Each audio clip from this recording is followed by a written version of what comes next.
For those who will be listening on tape, the voice that you will hear in just a moment, the bright, happy, joyous voice, is that of Karen Boland, my #1 mastermind partner. Yes.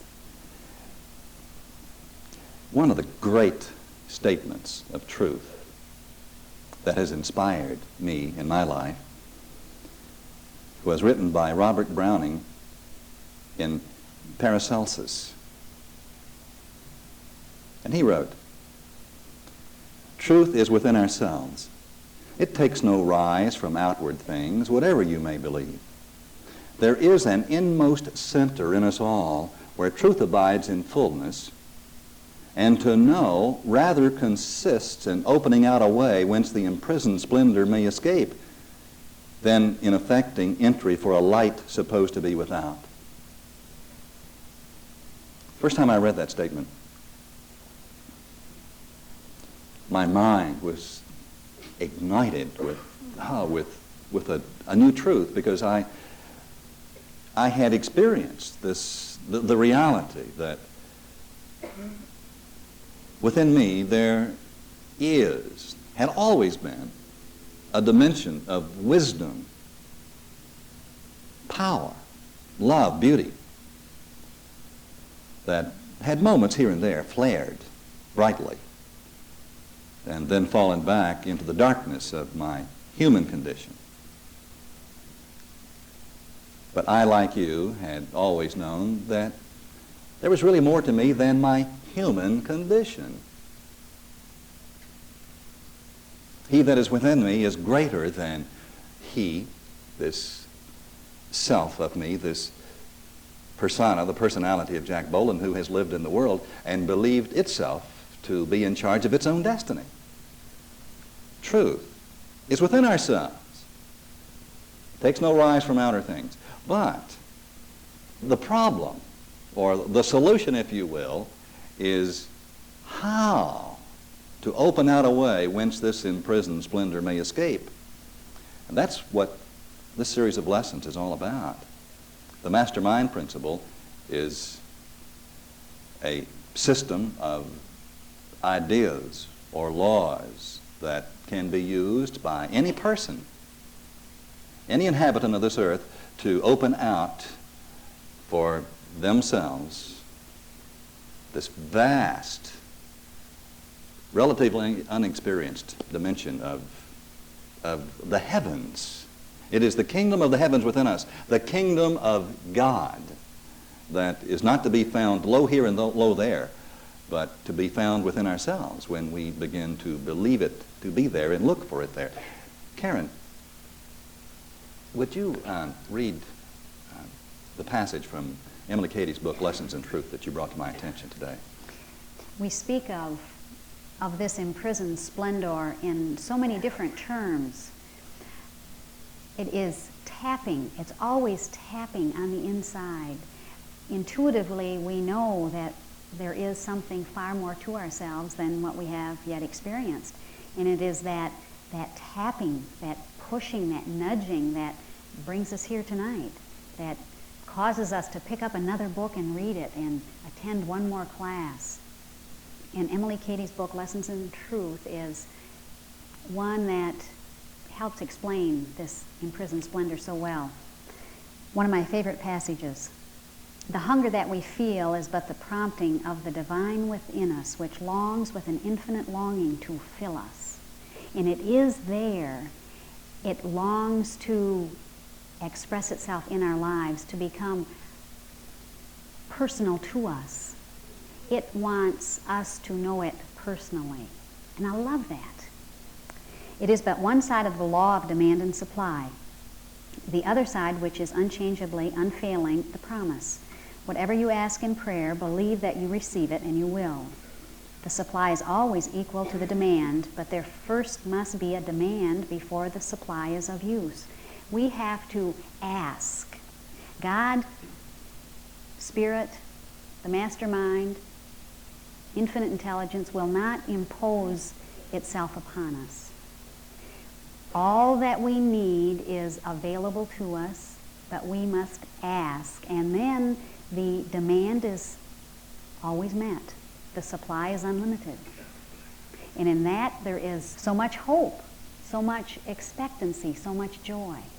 And I really believe that this is how life is. I know it because I experience it. Is it that we have to hunger and thirst like before we went to dinner this evening? We decided that we really were hungry. And we went to the restaurant and the waitress came and we eagerly told her what we would like to have for dinner. And she joyously took our order. Is that true? Yes. And we waited expectantly, knowing full well that what we ordered would come. But there first was a hunger, a need. We know that our bodies have need of nourishment, don't we? And we are prepared daily to feed our bodies. And our bodies receive the nourishment and take that nourishment into themselves and use it. That's such a natural experience for us. We would not think of depriving our bodies or of denying our bodies of that good. I believe that that same hunger must also exist for our mental and our emotional and our spiritual bodies, for our lives. If we don't hunger for our good, we will not receive that good. If we're not aware of our needs and if we're not willing to accept the good that is awaiting us. Now, one of our problems has been that we have hungered and thirsted for things, for success, for happiness, prosperity. And in our human condition of our purely human ego selves, we believed that we knew what the answers were. Did you not know what would satisfy your hunger? Have you not decided at times in your life, knowing full well what you thought you needed, and only later to discover that what you thought you needed was not what you needed at all? And therefore, when you had the experience on something of a continuing basis of filling your life with situations and relationships and other things that were self-defeating, there was a tendency then to stop hungering, and you said, well, gosh, I just won't feel. I just won't ask. I just won't believe. And so the problem was never that the supply, the proper supply of the higher things was missing. The problem was that we sought to be fulfilled, that we sought to be successful from our purely human consciousness and from our own ability alone. Thinking that we of ourselves were to procure these things. We would ask and then somehow we would have to do something to get these things to happen. Feeling very alone in the whole process. And I remember so well that feeling of being on my own. I was responsible for my life, taking care of my daughter, earning my living, paying my bills, doing all those things that we have to do and are necessary and important to do. And that if I prayed for something and asked, that somehow I had a great part in that too. Not understanding letting go. I heard let go and let God. Well, I didn't know what that meant. When I had so many things I had to do to get through my day, how could I let go of anything? Karen, it's like that I'm holding this book, Lessons in Truth, in my hand, and for a moment I'm going to clutch it like we do our problems, and I'm going to cling to it. This is a problem. Gosh, it's my problem. It's a wonderful problem that I have created. And while this problem exists, I cannot see you too well, nor the sun that shines by day, nor the moon that shines by night, and the stars in the sky. And that meteorite that fell into Lake St. Clair last evening, well, that was but a flash in the sky, but my problem is greater than these things. Do you know what I'm talking about? That's our human condition. We react to these problems and we become glued to them with our minds. And we've been told to let go of the problem. But it is not so much to let go of the problem as it means to let go of the consciousness, of the mental state of the attitudes, of the responses to the problems. All great scriptures advise, let go of your fear. Let go of your anxiety. Let go of your anger. Let go of your negative responses. Let go and let God. Let go of the feeling of being alone, that it is being done by myself with no additional help. Letting go of all the negative emotions plus that concept of being alone. I must do these things. I must still go into action, but I have some additional help. I still go through my day, but knowing that there's a power greater than myself, assisting me with everything and guiding me, bringing me to places that I would not be if I had not called upon a power greater. Karen, when I was in high school, I was voted, I did not graduate from high school, incidentally. But when I was still there, I was voted by my class as being the one most likely to succeed. And I believed it, and I think some of them believed it because they voted me as that person. And I thought that I was probably the one most likely to succeed because comparing myself to the rest of my class, I felt like that I was probably the brightest star in the sky. Have to admit it. I knew that I was the most aggressive one. I certainly had larger ideas, so it seemed to me. And I was going out there in life and really laying on them. And you know that for a long time, it seemed to me that I would make it, that I would be successful on my own terms. But fortunately, the universe is rigged in our behalf and never permits a human being on this planet to totally succeed by himself or herself. Now, this does not mean that there have not been individuals who have made their mark and used their creative abilities to cause good works to arise or to establish a company or even an industry. But a person who is self-made will fall by that person's own hand. And even though we who might observe them from afar and call them successful, if we could see behind the scenes, we would discover how unfulfilled they were in their relationships and within themselves, and how full of fear and anxiety and inner suffering. Of ourselves, of myself, I am delighted to report to you, I could not make it. And so the very act of not making it then made me aware that I was personally powerless. I'm so glad it happened to me. The thing that we're talking about, letting go and letting God, is such a difficult concept for the intellect to understand. It's simple, but it is not all that easy. Monday morning at breakfast, when we were talking to Tom Sullivan, and for those who are listening on tape, Tom Sullivan is the blind young man that you've seen on television. He is an actor, and he sings well, and he's just a marvelous person. And Tom came here this weekend as our featured speaker on Sunday. And Tom told us that he came looking for the flaw. Looking, I say looking, although he is blind, he sees far more than most of us. And he was delighted. He was as delighted to come as we were to have him. But he wanted to see what was missing in this religious, quote-unquote, environment. As of Monday morning, he had not found it. Now at breakfast, he said, there's one thing that I have always questioned. This statement by religionists, let go and let God. He said, I have been a superachiever all of my life.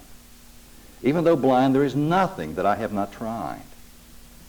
And I have succeeded, and I have grown. He said, letting go and letting God, does this mean that I'm supposed to sit in the lotus position for the rest of my life and be inactive while God, separated from me, does some other things?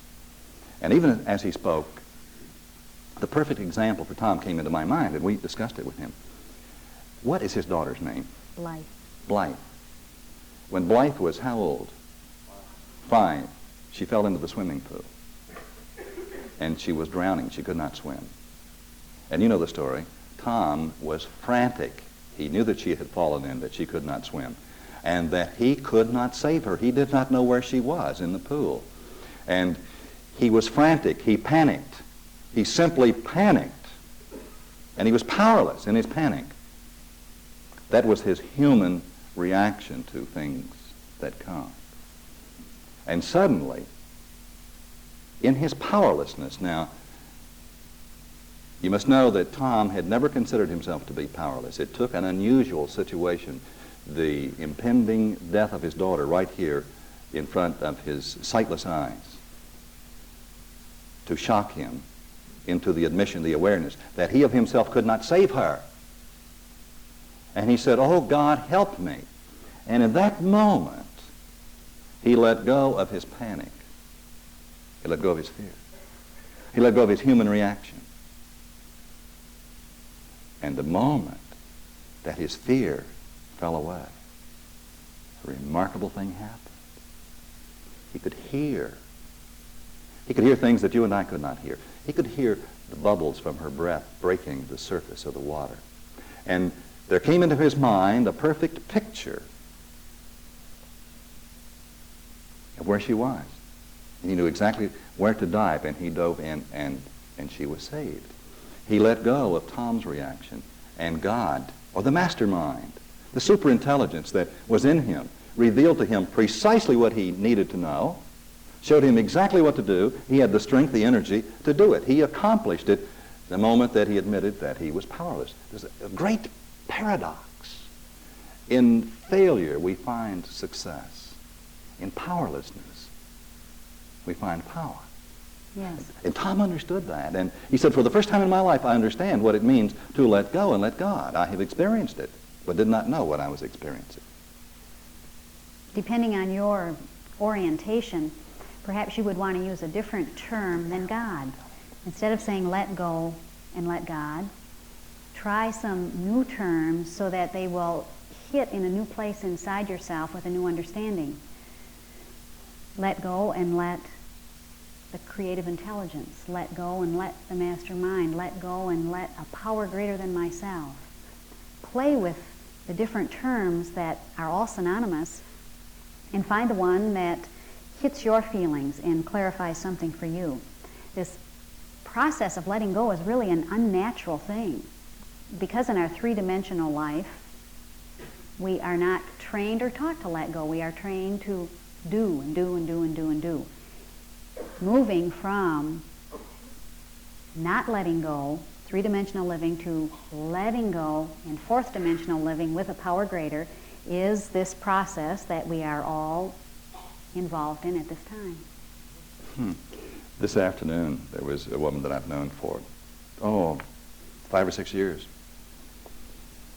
Been involved in this church, and she has a home that is on, right on one of the very fine country clubs, not too far from where we are. And she and her husband had put that home up for sale several times over the past years, and it never sold.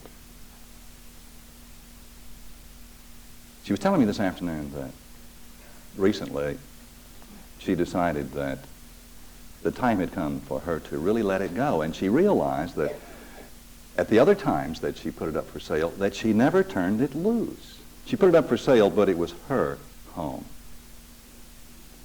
The original commitments, when we buy something that's important, something of value, something that we find beautiful, the emotional commitment that we make to things, that we make to relationships and possessions. And she realized that she was still clinging to not just the house, but all that it had represented to her. And she was not about to let that go. So then she said, God, I'm ready. I release it. It's no longer mine. I'm ready to move forward into the promised good, or the next highest order of things. I surrender my will. Now, as a matter of fact, I've turned this home, this estate, over to brokers in the past with no success. We've advertised it in the newspaper. What I would like to have you do now is to have someone come and knock on the door and tell me they want it. And she said that in less than a week, someone did not knock on the door. They left a note in the mailbox. And they sold the house, this was just a few days ago, for $15,000 more than she would have advertised it for. There was no quibbling about the price. The deal closed immediately because the people who purchased it really wanted it. They saw it as their home. And she said all that we did was to let go of this place and of our emotional attachment to it. And we let God, we let this mastermind release it into the care, the keeping of its new owners, those people who deserved it so well. That, I think, is an excellent example of what letting go can do for each of us. There's not a person here tonight that probably does not have some important area that you can surrender in. As a matter of fact, if you have a problem, and is there anyone here that has a problem? You don't have to raise your hand if you do. If you will be honest with yourself, you will see that the problem exists because of concepts, ideas that need to be surrendered. And you cannot release the problem until you release those old and limiting ideas. It's a matter of letting go within one's own mind or consciousness and letting a power greater than ourselves, letting the mastermind then do what it will do. I know that this clinging is so very true. I had created a problem for myself that I'm sure at least one of you has done also. I would get in the sadness of my problem, the anxiety of it, and then I would pray to be released from it or to have it changed or for understanding, and I would pray in that same place of sadness and anxiety. And then I would give thanks that God had heard me from that same place of sadness. And then I would walk away, not uplifted, not expectant, not really thinking that something was going to happen. And I got so tired of praying that way. It was so boring and uneventful. And I just said, I quit. I'm just not going to pray like that anymore. So with a problem, I would state it. And I would say, okay, I really do believe. I really expect a change. And it may not be the one I expect, but I expect something to happen with this.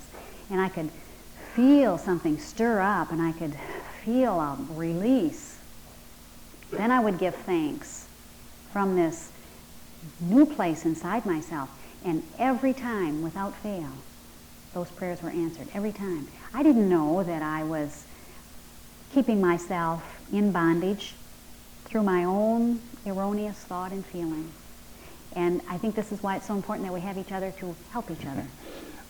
Karen, last week I mentioned that Napoleon Hill had said in his great book, Think and Grow Rich, that nothing great is ever accomplished without the mastermind principle.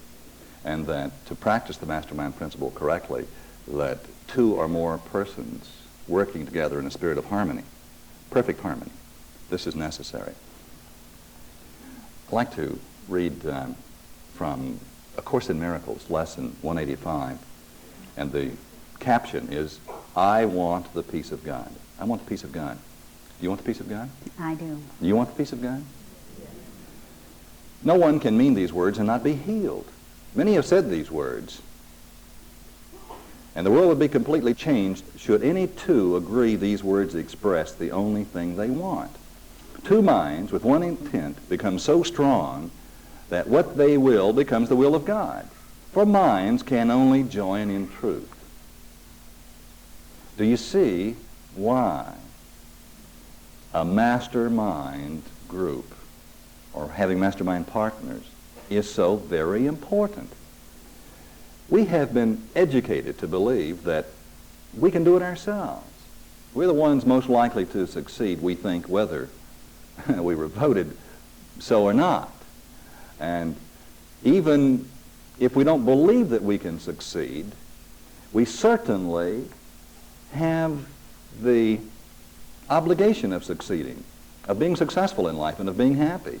Every person on this planet is striving for something because we need something. We need to nourish our bodies, and we need to supply our lives and to provide for our families, and this creative something in us that keeps tapping, tapping, tapping, and pushing, and will not let us rest.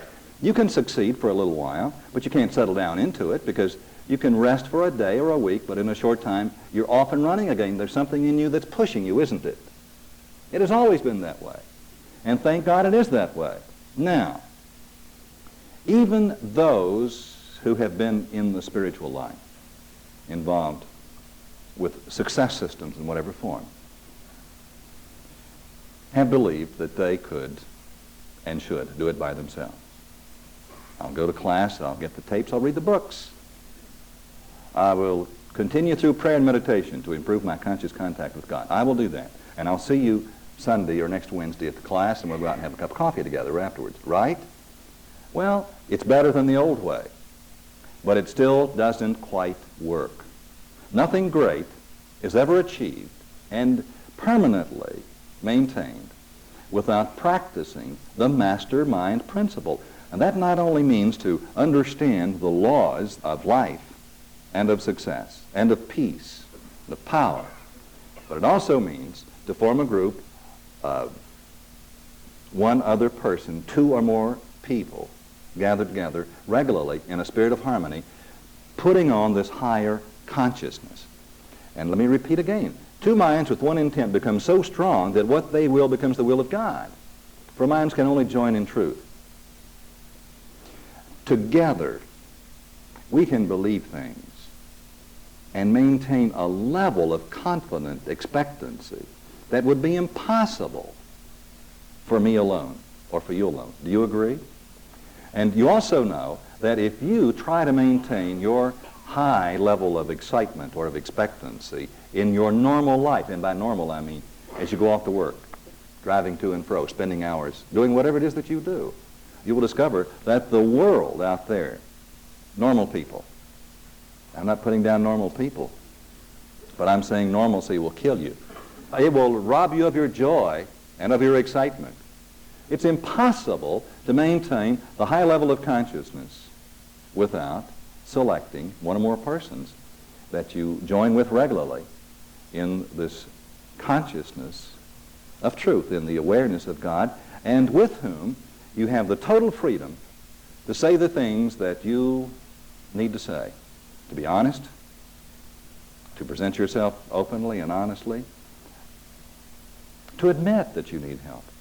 Golly, the single most difficult thing that I ever did in my life was to say I need help. I was on Skid Row, powerless, non-functional as a person, and could not admit it to myself. I thought the reason that I was there was because of all of you. And when I finally began to be able to perceive it and ask for help, I called a friend named Joe. And I said, Joe, and I gulped when I said this. I said, Joe, there might be something wrong with me. And then I said the magic words, I need help, and he came. And then you've heard me tell the story of the first prayer I prayed. And I started off just right. I said, I don't believe you exist, God. But if you don't, I'm in real trouble. And then I said the magic words, help me, but help was no longer meaning do something for me. Help was fix me. Make me over into the person that I was destined to be. And it happened. But the admission of personal powerlessness, openly, publicly, do you think the ego likes that? Not at all. There are people right here that shuddered when I admitted my own personal powerlessness a moment ago. So how can we admit ours? Well, we can if we select the right group of people And it doesn't not mean that we come before each other and relieve ourselves of all our grave sins and a frown on our face. It doesn't mean that at all. But what it really does mean is that we are willing to go to any lengths to be fulfilled. How would you like to form a group of people, like-minded persons, excited like you are, winners, former losers, butterflies, former caterpillars, okay? So that you can fly higher and farther and faster than you've ever flown before. How would you like to be regularly connected to a fourth dimension of wisdom and power so that you can be guided personally along the path that your feet are to follow? Would you like that? It's possible. And the mastermind principle is the system that you can use, and it will work for anyone who will try. Is that true, Karen? It is true. And Jack, I think we're so used to spending a life giving advice. We just do that. That's part of living on the earth. You are always in a position where you're giving advice to somebody, to a child, to a coworker, to a spouse. You're in conversation and you give your advice. And some of us have more advice to give than others. And some of us like to give our advice even if it isn't asked for. And this is part of the ego structure, always giving advice. Then we find ourselves face to face with the position that says, no more advice, but asking for help instead. And that is a real reversal. That is an uncomfort zone. That is not what we are used to doing. And to become all that we desire to become, it is necessary to say to yourself, all right, I'm through giving advice. I need to have time when I simply ask for help, for my own growth and unfoldment, to be shown my own personality flaws. And I will really listen to the inner voice and to those who will, to the way God will speak to me through the voices of other people. But I am so willing to be changed, to have new input instead of always directing someone else. And I love that. I love to be with people who are willing to be changed at depth.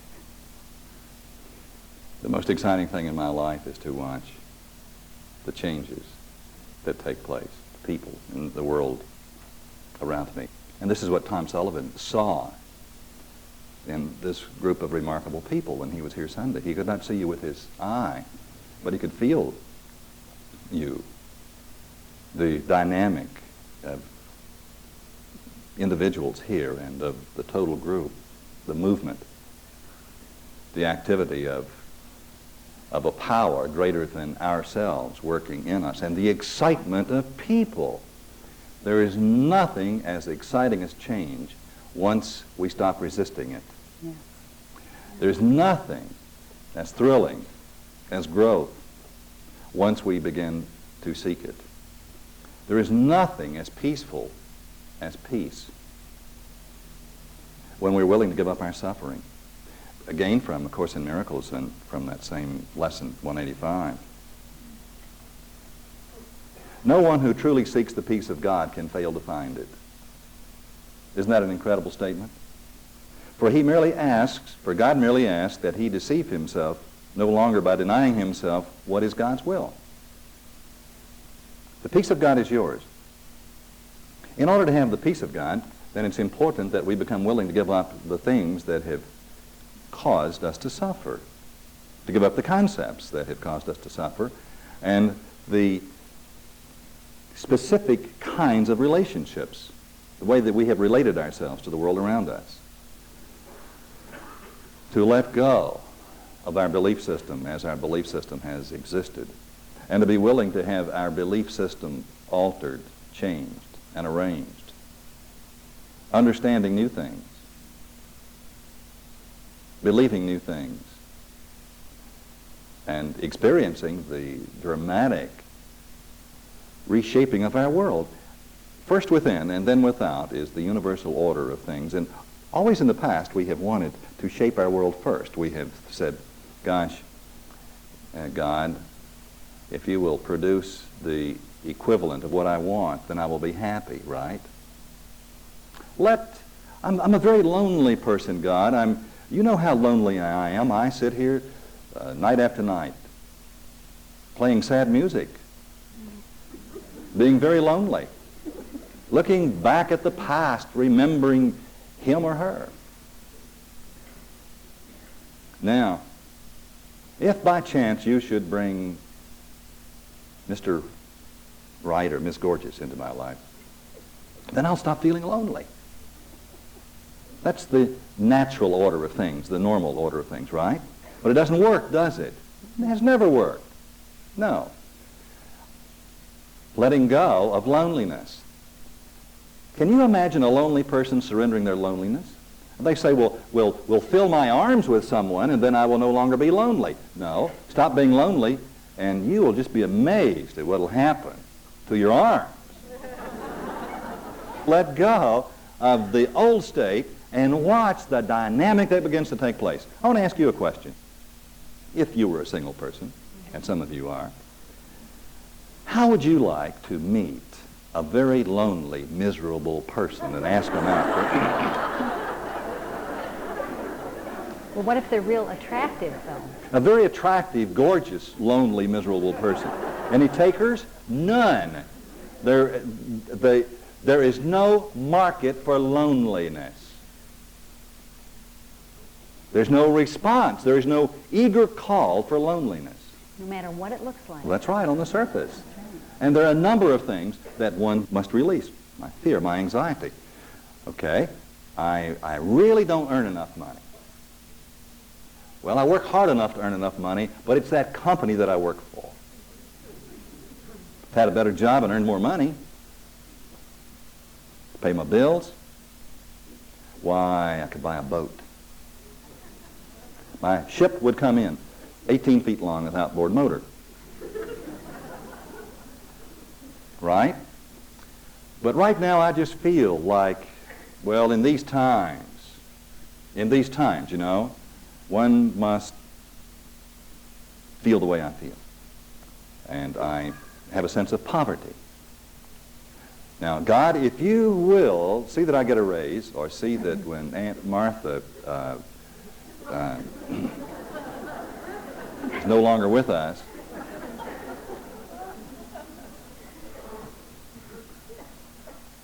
then I will no longer feel so poverty-stricken. Right? Okay. How would you like to spend the rest of your life with somebody who has a sense of deprivation and separation and poverty? Would you like that? Especially if the person is you. Suppose this person is you and you feel that way. Will a feeling of poverty fill your life with the riches of the world? Absolutely not. And to let go of that feeling and to admit that you're personally powerless to do better than you've done. And to ask for help. And what is the help that we ask for? To have Aunt Martha expire? That's not it. No. The help is to be changed. And if I am changed, the most remarkable things will begin to happen. I'll become a person with ideas, a dynamic person who loves their job, who startles the employer and my fellow employees at the excitement with which I do the things that I need to do. And you'll discover that you'll be at exactly the right place at precisely the right moment to experience the abundance that is rightfully yours, because you have drawn it to you, not by your own power, but by this power of the mastermind, this Holy Spirit in you, this spirit of wholeness that already is and has everything that you need. And all that you need is to be willing to experience the peace of God. And if you're willing to experience the peace of God, working to surrender anything that is not of that peace, now, then you will discover that you will draw to you the means of obtaining what you need will automatically happen through the power of God. Look back at your life and see how true this has been. The great things that have happened to me, I did not know how to make them come to pass.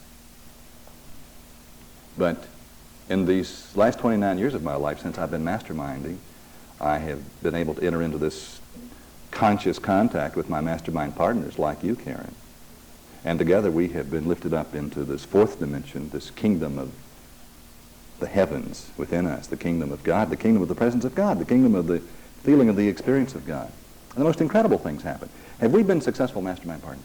Oh, absolutely. 100% successful. Every time we work on something, it happens, doesn't it? Yes. And some of you might be saying, well, gosh, you know, what a combination. What about me? Well, we are a mastermind group, but Jack has another mastermind group as well. And so do I. I have two groups here, in fact. Two women that I meet with at 7:30 in the morning on Tuesdays. You have to get up mighty early to get to a 7:30 meeting across town, but it's a small price to pay. I wouldn't miss it for anything. And another Monday evening group over supper, 3 men and another woman. They are my treasures. I just would not be without my mastermind group. I've been masterminding for 9 years. And when you were speaking about the prosperity and the different demonstrations, I've had so many in all departments, deep inside and more visible in all areas. But the one that was so dramatic that I thought of is when I had no money, and I came here and I had no money. And I gave my 80 cents because all I had to my name was $8. And I was going to prove prosperity in my life in all areas of prosperity. And I masterminded for my needs being met in all areas of my life. And it wasn't too many years after that, through so many changes, that we had been married a few years, and we went to Trinidad to speak. And there we were in the palace of the king of Trinidad, walking through these palatial rooms and gardens and the thick carpet and the guards and the opulence and affluence. It was marvelous. And I made a direct connection to the mastermind prayers previously prayed.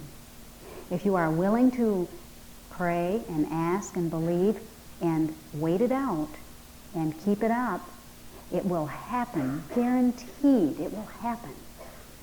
One of my mastermind partners called today from Las Vegas. He's coming in today early, so that he'll be here in the morning at 8:30 for our regular Thursday mastermind meeting. Now, you've got to really want to mastermind flying a day early from Las Vegas, but it's worth it, isn't it? It is. It really is. We are all either a prince or a princess of Serendip. And I think what you were saying a few minutes ago is that when we enter into this consciousness of our oneness with God, we will one day end up in the palace of the king. And that's the way it really is. Thank you, Karen Boland, and all of you for being here.